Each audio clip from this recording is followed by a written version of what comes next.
نحمده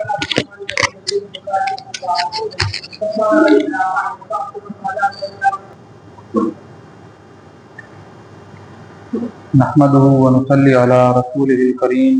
اما بعد فاعوذ بالله من الشيطان الرجيم بسم الله الرحمن الرحيم ولو ترى إذ يتوفى الذين كفروا الملائكة يضربون وجوههم وأدبارهم وذوقوا عذاب الحريق ذلك بما قدمت أيديكم وأن الله ليس بظلام للعبيد. ولو ترى اور کاش آپ دیکھتے اذ یتوفی الذین کفروا الملائکۃ جب روح قبض کرتے ہیں فرشتے ان لوگوں کی جنہوں نے کفر کیا، یضربون وجوہہم وہ مارتے ہیں ان کے چہروں پر، وادبارہم اور ان کی پشتوں پر، وذوقوا عذاب الحریق اور انہیں کہتے ہیں کہ چکھو جلنے کا عذاب، ذالک بما قدمت ایدیکم اور یہ اس سبب ہے جو تمہارے ہاتھوں نے آگے بھیجا،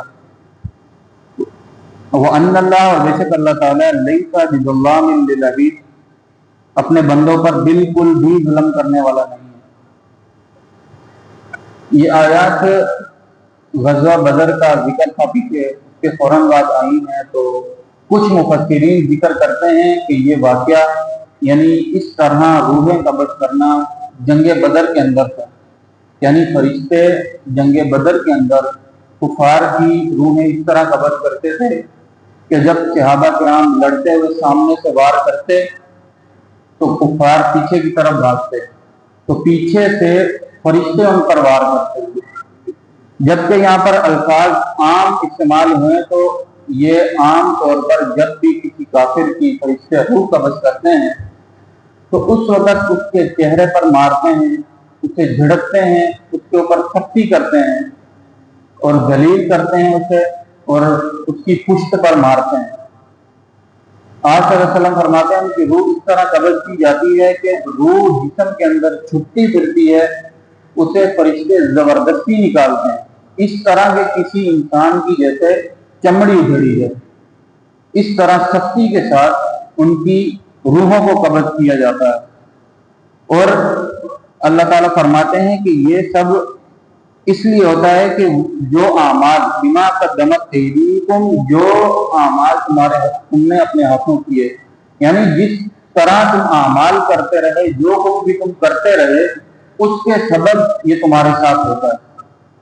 اور آگے اللہ تعالیٰ فرماتے ہیں کہ وَأَنَّ اللَّهَ لَيْسَ بِظَلَّامٍ لِلْعَبِيدِ بے شک اللہ تعالیٰ اپنے بندوں پر ظلم کرنے والا نہیں ہے۔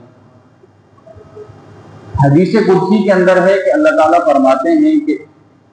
میرے بندوں میں نے اپنی ذات پر بھی ظلم کو حرام کیا اور تمہارے اوپر بھی ظلم کو حرام کیا، تو اس لیے تم ایک دوسرے پر ظلم نہ کرو، اور تمہارے جو اعمال تم کرتے ہو وہ میں اپنے پاس محفوظ رکھتا ہوں اور بعد میں تمہیں اس کا بدلہ دیتا ہوں۔ تو جسے خیر پہنچے تو وہ اللہ تعالیٰ کا شکر ادا کرے، اور جسے خیر کے علاوہ یعنی شر پہنچے تو وہ اپنے آپ کو ہی ملامت کرے۔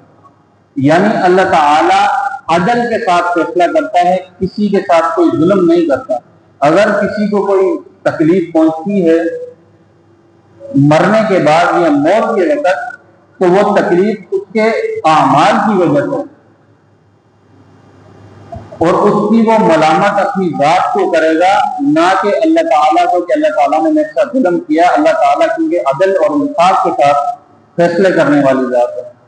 اللہ تعالیٰ سے دعا ہے کہ اللہ تعالیٰ ہمیں بھی اپنے عدل و انصاف کے ساتھ اور اپنی خیر کے ساتھ ہمیں قبر میں اور حشر میں بھی خیر کے ساتھ رکھے۔ وما علیہ الا البلاغ۔